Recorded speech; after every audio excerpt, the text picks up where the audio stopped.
Hey guys, it is January 13th, 2015, day 13 of 365. Today I want to give you something I found in Success magazine online. It is the 15 traits of a terrible leader. So we have to learn from that and what it means to be not a terrible leader. The first trait they give you is lack of transparency, not being very transparent. People can tell when you're not being completely honest with them. And there's never a reason to not be completely honest with your team, especially if you're trying to grow your team. So, lack of transparency is number one on the way to be a terrible leader. Number two is not listening. A lot of times we we we acknowledge what people are saying, but we don't really hear what they're saying. We're not truly listening to them. We just kind of halfway hear and think that they have no clue, so we don't listen to what their ideas are, or we don't see what they have going on with the bigger picture themselves. I know it's hard to do sometimes. We've got so many people pulling at us and tugging at us from different directions, but we really need to listen to our team and see what they have to say. Kind of falls in line with dismissing ideas. Number three, dismissing ideas other than your own. A lot of times, here's what they say: I didn't realize how toxic this behavior was until it was pointed out to me. Your team should never feel like they're pitching you in a way that makes you, as the leader, think you're spinning the gold. Understanding a good idea, helping to develop it, and providing strong praise and credit where credit is due is incredibly important. Number four, valuing valuing experience over potential.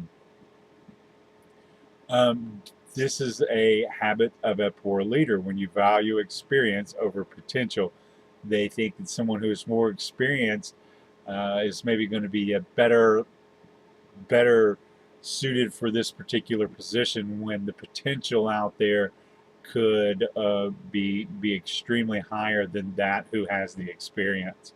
Ego. Poor leaders have an ego. Doesn't say no need to say much more than that. Best leaders are the ones who accept the blame for things when they go wrong and give credit to the team when things go right. Working 24/7 is what a poor, terrible leader does. Um, a fellow entrepreneur about weekend plans a few weeks ago, and answer, I'll work all weekend. Um, I understand ownership and passion that comes with running a business, but you have to set an example for your team, and you have to set an example for your family. You have to take time for yourself. So it's not about working 24/7 as a leader. Lack of empathy. Leaders must understand that problems their team has become problems that they will have.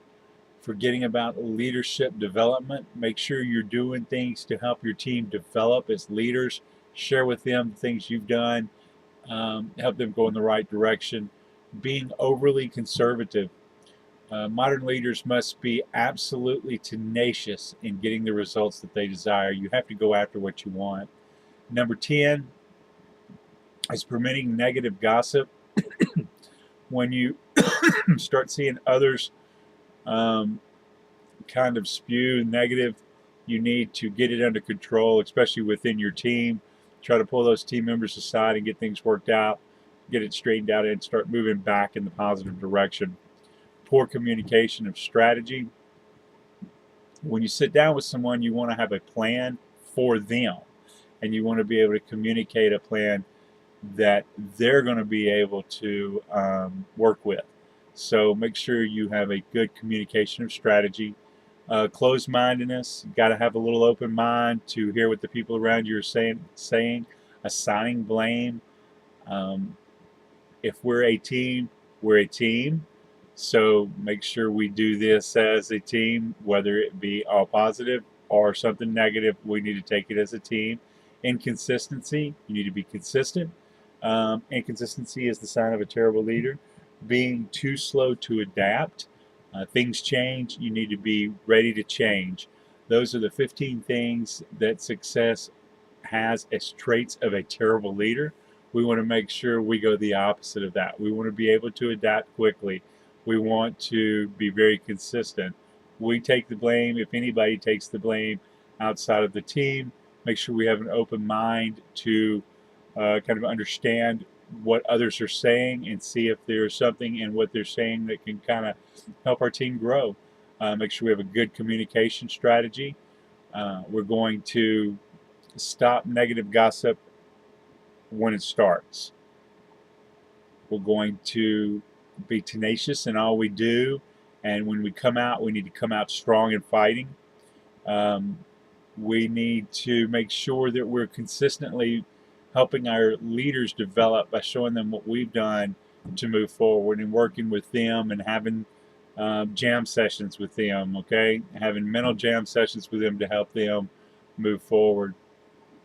Number 7, be empathetic for your team members. Don't coddle them, but be empathetic towards what they have going on in their life.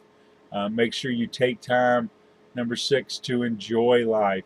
Don't be working 24/7. Take a few hours off for your family, a few hours off for yourself, a few hours off to recuperate.